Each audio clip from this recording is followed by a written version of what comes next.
Good afternoon.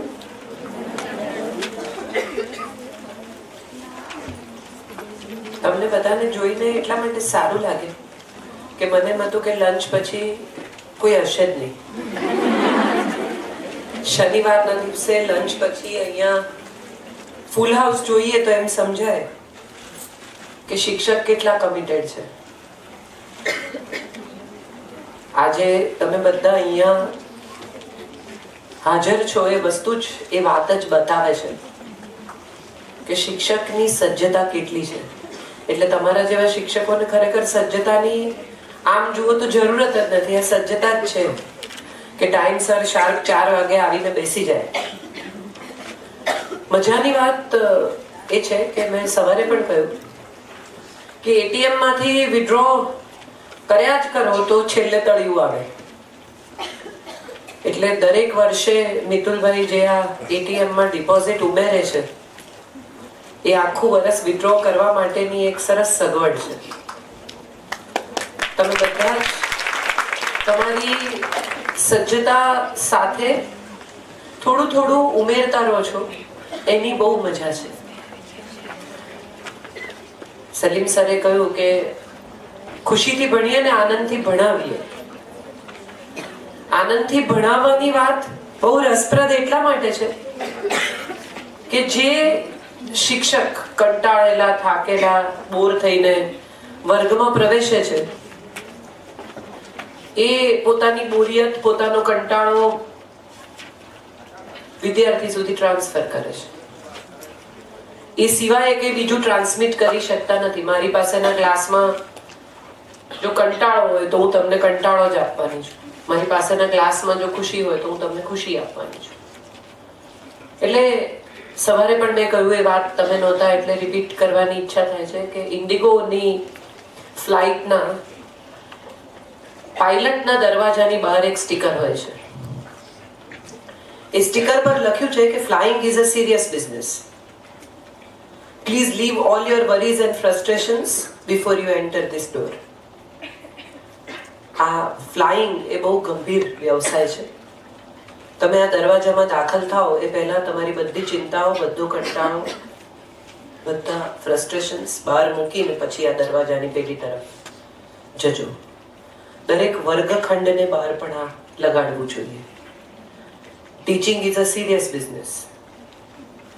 તમારા બધા ફ્રસ્ટ્રેશન્સ, તમારા બધા કંટાળા, તમારો બધું માનસિક ત્રાસ બહાર મૂકીને પછી તમે ક્લાસમાં દાખલ થાઓ એવો પ્રયત્ન થવો જોઈએ. પણ સાથે જ શિક્ષક માણસ છે એ બહુ મહત્વનું છે. એને પણ પોતાની સમસ્યાઓ છે, એને પણ પોતાના ફ્રસ્ટ્રેશન્સ છે, એને પણ દિલ તૂટે છે, એને પણ બાળકો છે, એને પણ પરિવાર છે, એને પણ જવાબદારીઓ છે. અને આ પરિસ્થિતિમાં જ્યારે ટીચર્સ ડીલ કરે છે ત્યારે બહુ અઘરું એ રીતે હોય છે કે ટીચર પાસેથી અપેક્ષા બહુ છે. દરેકને એમ છે કે ટીચરથી થોડી આવું થાય. એ તો ટીચર છે ભાઈ, એનાથી આવું ના થાય, અમારાથી થાય. વાલીઓ પણ તમારી પાસે આવતા હશે ત્યારે તમને ખ્યાલ આવતો હશે કે વાલી એમ જ માનીને આવે છે કે હવે એમના બાળક ઉપર તમે ચમત્કાર કરશો, એને 2 પાંખો ફૂટશે, એન્જલ બનાવી દેશો તમે એને ઉપર હેલો દેખાશે. એ તમારી પાસે મૂકીને જાય ત્યારે પણ એને એમ જ હોય કે હવે આ શિક્ષક બધું અદ્ભુત આના ઉપર કંઈક પ્રયોગો કરશે. જો એમ ન થાય, ક્યાંક વાલીને એમ લાગે કે તમે એમની અપેક્ષામાં ઊંડા ઉતર્યા છો, તમારી નિષ્ઠામાં નહીં, તો પણ એક જુદા પ્રકારની વાત તમારે સાંભળવાની આવે છે. બધા જ નહીં પણ તો એ મોટા ભાગના વાલી એમ માને છે કે અમે આટલી બધી ફી આપીએ છીએ, હવે તમે કેમ આટલું ન કરો? એક શિક્ષક તરીકે તમારે આટલું તો કરવું જ જોઈએ, આ તમારી જવાબદારી છે. પગાર શેનો લો છો? આવું બધું પણ કદાચ તમારામાંના કોઈકે ક્યાંક સાંભળ્યું હશે. શબ્દોમાં નહીં કહ્યું હોય તો વર્તનમાં કહ્યું હશે. પણ ત્યારે એક વાત હંમેશા યાદ રાખવી કે આપણી સમજ અને સામેની વ્યક્તિની સમજની પરીક્ષા, કસોટી, સરખામણી ત્યારે જ થાય છે જ્યારે આપણે એનાથી સારું વર્તન કરીએ. સામેની વ્યક્તિ આપણને શું કહે છે એનાથી વધારે અગત્યનું એ છે કે આપણે એ વખતે કેવું રિએક્ટ કરીએ છીએ.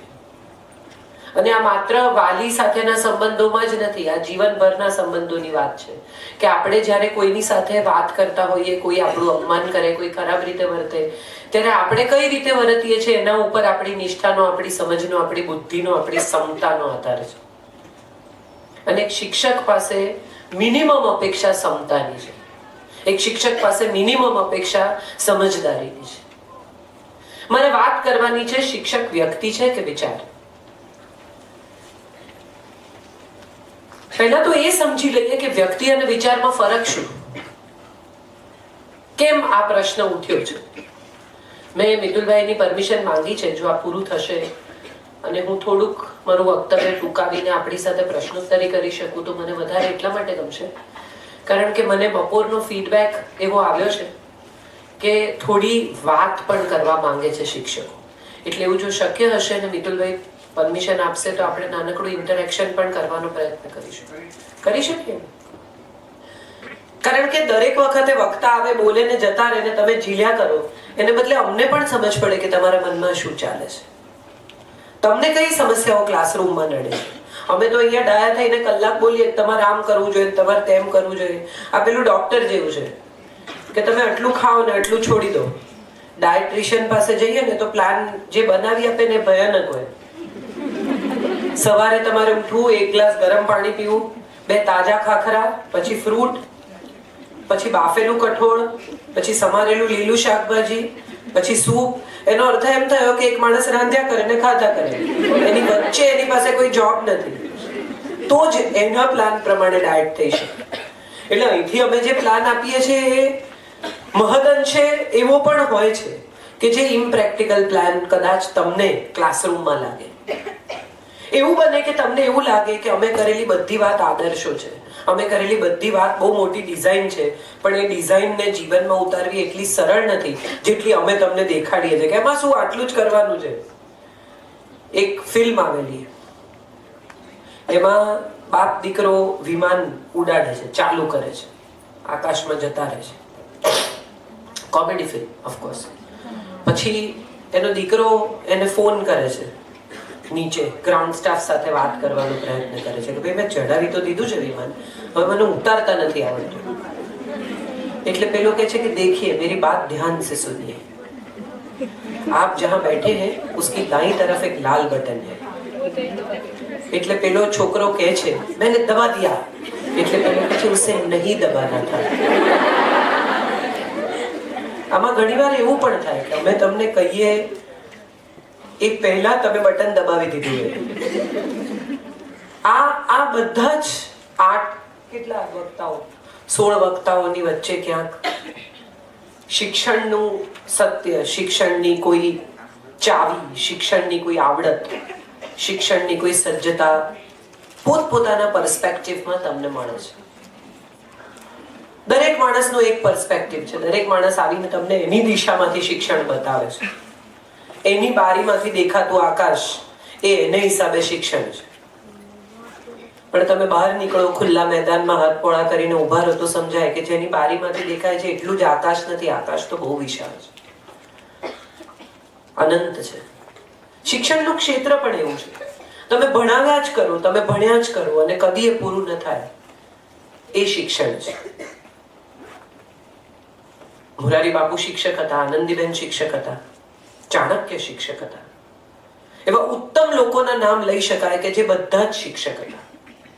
રતિલાલ બોરીસાગરની હમણાં વાત થઈ, એ પણ શિક્ષક, અને એમના વિદ્યાર્થીઓએ ભેગા થઈને એમના માટે ટ્રસ્ટ કર્યું છે.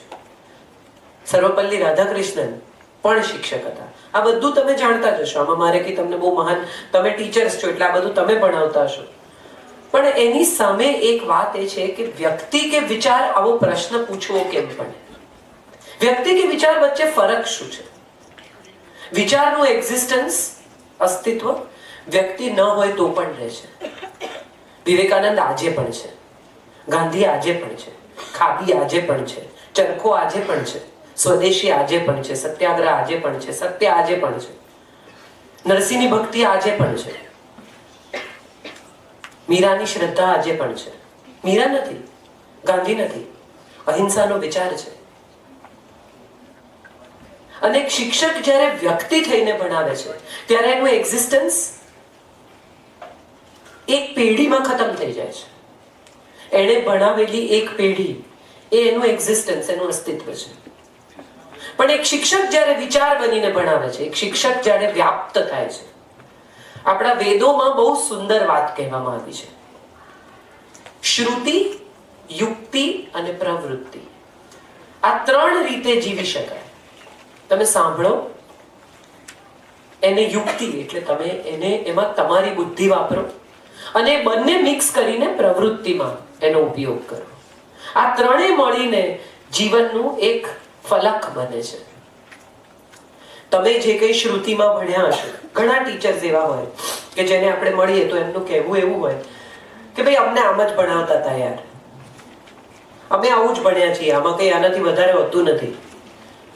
અને કેટલાક ટીચર એવા હોય કે મને ક્લાસમાં બહુ કંટાળો આવતો હતો, એટલે મારો પ્રયત્ન એ છે કે મારા બાળકને કંટાળો ના આવે. આ સાસુ બહુ જેવું છે. કેટલીક સાસુઓ એમ કે અમે બહુ સહન કર્યું, તમે પણ કરો. અને કેટલીક સાસુઓ એમ કે અમે બહુ સહન કર્યું, તમારે નહીં કરવાનું. આપણે નક્કી એ કરવાનું છે કે આપણે જે રીતે ભણ્યા એમાં જો કંટાળો હતો, એમાં જો બોરિયત હતી, એમાં જો માનસિક ત્રાસ હતો, એમાં જો શિક્ષકની વિચિત્રતાઓ હતી, એમાં જો વિષય પ્રત્યેનો પ્રેમ નહોતો, તો આપણે એવા શિક્ષક થવું છે કે આપણે એના પરથી પાઠ ભણીને એવા શિક્ષક થવું છે કે આટલું તો હું નહીં જ કરું, હું એ સિવાયનું કરીશ, હું મજા કરાવીશ, હું યાદ રહીશ, હું ક્લાસમાં એવી પ્રવૃત્તિ કરીશ કે જેનાથી મારા બાળકો મને સતત યાદ કરે. શિક્ષક, તમે બધા જ કદાચ આ પહેલા પણ 4 જણાએ કહી દીધું હશે કે શિક્ષક એ માતા પિતાથી આગળ છે. અમુક ઉંમરનું બાળક હોય એને માટે મા બાપ તો ઘાસપૂસ છે. તમને સમજ ના પડે, અમારા ટીચરે કીધું છે આવું બધા જ બાળકો એમના મા બાપને કહે. પણ મા બાપ ગમે એટલું ભણેલા હોય, ગમે એટલા ઇન્ટેલિજન્ટ હોય, ગમે એટલા સફળ હોય, શિક્ષકની આગળ એની માં કે એનો બાપ 0 છે. અમારા ટીચરે કીધું છે તમારે નહીં કરવાનું અમે ડાપણ. આવું પણ આપણે અનેક વાર સાંભળ્યું છે. એવા બાળકો જ્યારે સંપૂર્ણ શ્રદ્ધા સાથે, સંપૂર્ણ સમર્પણ સાથે તમારી પાસે આવે છે ત્યારે લગભગ કોરી પાટીની જેમ આવે છે. તમે આપેલા તમામ સ્પંદનો એ જીતે છે. નેગેટિવિટીના પણ, તિરસ્કારના પણ, ગુસ્સાના પણ, ભાલના પણ, સમજદારીના પણ, શાંતિના પણ, સ્નેહના પણ, આ બધા જ સ્પંદનો એ એક્ઝેક્ટલી એ જ રીતે જીલે છે જે રીતે તમે એને આપો છો. એટલે તમારે વિચાર બનવું છે કે તમારે વ્યક્તિ બનવું છે, એટલું તમે પોતે જાતે જ નક્કી કરી શકો. આમાં બીજી કોઈ વ્યક્તિ તમારી મદદ નહીં કરી શકે. અમે બધા આવીને તમને અહીંયા જાતની કથાઓ કહીને જતા રહીશું. અમારે માટે રોજે રોજ ક્લાસરૂમમાં ડીલ કરવાનું શું છે, કેમ છે, કેવું છે, એ સમજ પ્રમાણમાં ઓછી છે. અમારી પાસે હંમેશા કેપ્ટિવ ઓડિયન્સ છે. એવા શ્રોતાઓ કે જે અમને સાંભળવા આવે છે, અમને સાંભળીને જતા રહે છે. એ માનસિક રીતે તૈયાર છે. એ ઉંમરના શ્રોતાઓ છે કે જે અમને સાંભળવા જ આવ્યા છે. એટલે એમને કોઈ વાંધા વિરોધ, એમના ધ્યાન ભંગ થવાની શક્યતાઓ પ્રમાણમાં ઓછી છે. પણ તમારી પાસે એવા શ્રોતાઓ છે કે જેનું ધ્યાન બીજી 50 વસ્તુમાં જવાનું છે. બારીની બહાર ચકલી ઉડી તો એનું ધ્યાન ત્યાં છે, કોઈકે કંપાસ ખોલ્યો તો એનું ધ્યાન ત્યાં છે, કોઈક નથી લખતું તો એનું ધ્યાન ત્યાં છે, કોઈક વાતો કરે છે તો એનું ધ્યાન ત્યાં છે. અને આ બધાની વચ્ચે તમારે એનું ધ્યાન ફરીને તમારા તરફ લાવવાનું છે. તમારે ફરીને એવો પ્રયત્ન કરવાનો છે કે એ બાળક જે તમારા ક્લાસમાં બેઠું છે એનું ધ્યાન બીજે ક્યાંય ન જાય ને ફક્ત તમારી તરફ રહે. આના માટે અથાગ, અવિરત અને ખૂબ ઊંડો પ્રયાસ કરવો પડે છે. અને જે ઉંમરના બાળકો સાથે તમે ડીલ કરો છો એમનું ધ્યાન, એમનું અટેન્શન સ્પેન બહુ ઓછો છે. રમત એમને માટે વધારે મહત્વની છે.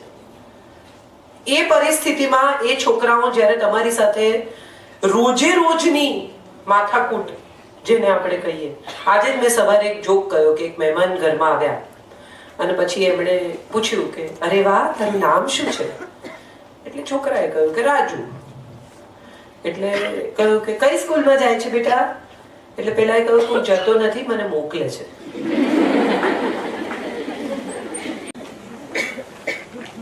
સજા કર્યા વગર શિક્ષકના દુઃખ સાથે જોડાઈ શકે તો એ ભવિષ્યમાં એના માતા પિતાના, સમાજના, એના સ્પાઉસના, એના સંતાનના દુઃખ સાથે જોડાઈ શકશે. આ બહુ મહત્વનું છે. આપણે એની ભીતર સૂતેલા માણસને જગાડવાનું છે. આપણે એક એવી વ્યક્તિને તૈયાર કરવાની છે જે આપણા વિચારમાંથી જન્મી છે, અને જે બહુ જ અઘરી પ્રવૃત્તિ છે, બહુ ઊંડી પ્રવૃત્તિ છે, બહુ આધ્યાત્મિક પણ છે. બાળકને ગીતા નથી શીખવવાની, છતાં એને ગીતા શીખવવાની છે. એને એવું નથી શીખવવાનું કે ધર્મક્ષેત્રે, કુરુક્ષેત્રે, સમવેતા, યુયુત્સવ શું કરતા હતા, આવું બધું નથી શીખવાનું. પણ એને ચોક્કસ એવું શીખવવાનું છે કે ભૂલ થઈ, શું થયું બેટા, ચાલ હવે મને કે તારી સ્ટ્રેન્થ શું છે, તારી ઓપોર્ચ્યુનિટીઝ શું છે, તારી વીકનેસ શું છે, તને ક્યાં ચેલેન્જ લાગે છે. મને કદી મેથ્સ નથી આવડ્યું, આજે પણ મારે ધોબીનો હિસાબ કરવો હોય તો કેલ્ક્યુલેટર લેવું પડે. મેથ્સમાં હંમેશા મને ભય લાગે. મેથ્સના ક્લાસ આવે ને એટલે મને ડર લાગવા માંડે કે હવે આવી બન્યું, કાં તો મને ઊંઘ આવે, કાં તો મને બોરિંગ લાગે, કાં તો મને માનસિક ત્રાસ થાય.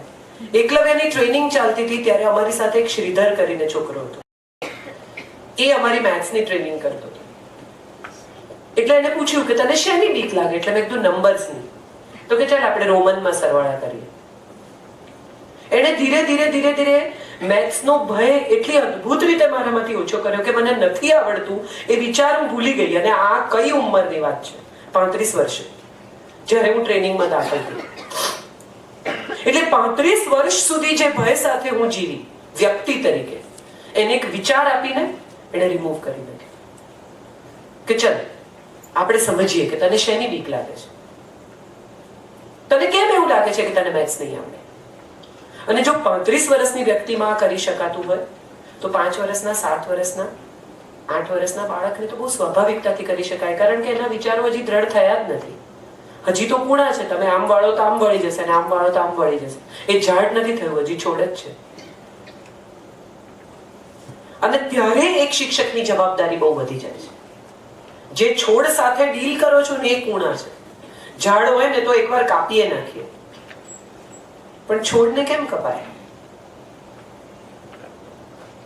એટલે આ આખી પ્રવૃત્તિ વ્યક્તિ હોવાની અને વિચાર હોવાની એક માણસ પર, પોતાના પર અવલંબે છે. હું નક્કી કરું છું કે મારે શું બનીને આ સમાજમાં દાખલ થવું છે, મારે શું આપવું છે આ સમાજને.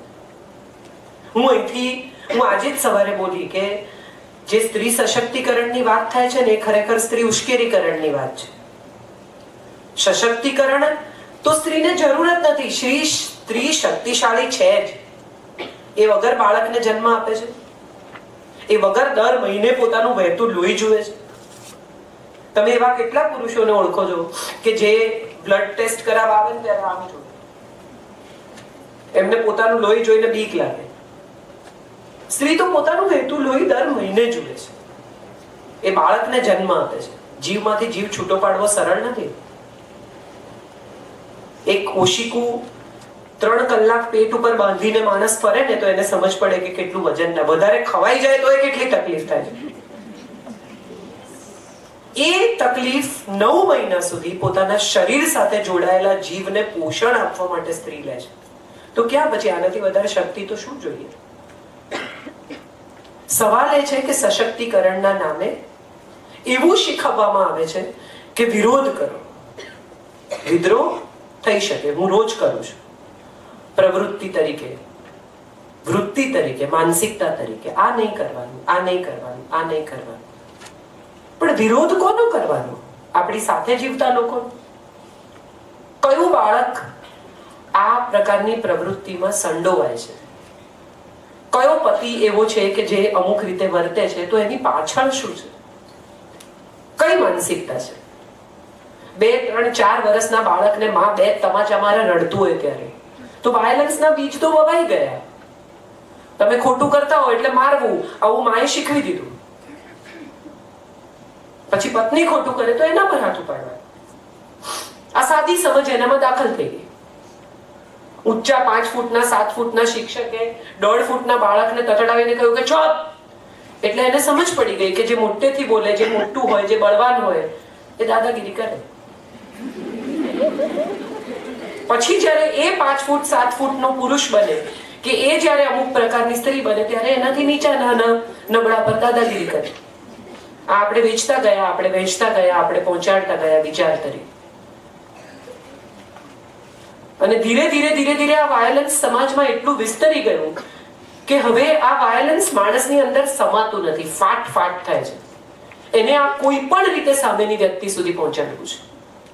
એ રેપ હોય, ડોમેસ્ટિક વાયલન્સ હોય, મારામારી હોય, બે લોકો રસ્તા પર ઝઘડે ને તો પણ તમે જુઓ સહિષ્ણુતા બદલાઈ ગઈ છે. 2 વાક્ય 3 વાક્યનો ઝઘડો થાય એટલે હાથ ઉપાડી દે બસ માણસ તરત. હાથોહાથની મારામારી કેટલી ઝડપથી થાય છે, ખૂન કેટલા ઝડપથી થાય છે. સવારે છાપું ખોલીએ તો જેટલા નેગેટિવ, બહુ સરસ સવારે સાહેબે કહ્યું કે જેટલા નેગેટિવ સમાચાર છે એ બધા બોલ્ડમાં છે. અને કોઈ પટાવાળાએ 25,000 રૂપિયાનું પાકીટ પાછું આપ્યું તો એ ક્યાંક 4થા 5મા પાને જાહેર ખબરની બાજુમાં આટલા નાના ન્યૂઝ. શા માટે? કારણ કે આપણને બધાને પણ આ જ વાંચવું ગમે છે. આપણે વ્યક્તિ તરીકે આવા જ બની ગયા છીએ. પડોશીની છોકરી ભાગી ગઈ તો આપણે 3 જગ્યાએ ફોન કરીએ તો તમને ખબર પડી ભાગી ગઈ. અને પોતાની છોકરી ભાગી જાય તો પોલીસ સ્ટેશન ફરિયાદ કરવા પણ તૈયાર નથી, કારણ કે બદનામી થાય છે. મારા અને બીજાના આવા 2 વિભાગો છે. અને આ 2 વિભાગો વ્યક્તિ પાડે છે. વિચાર કરી આવો વિભાગ પાડે નહીં. વિચાર માટે બધા સમાન હોય, વિચાર માટે બધા સમાન હોવા જોઈએ.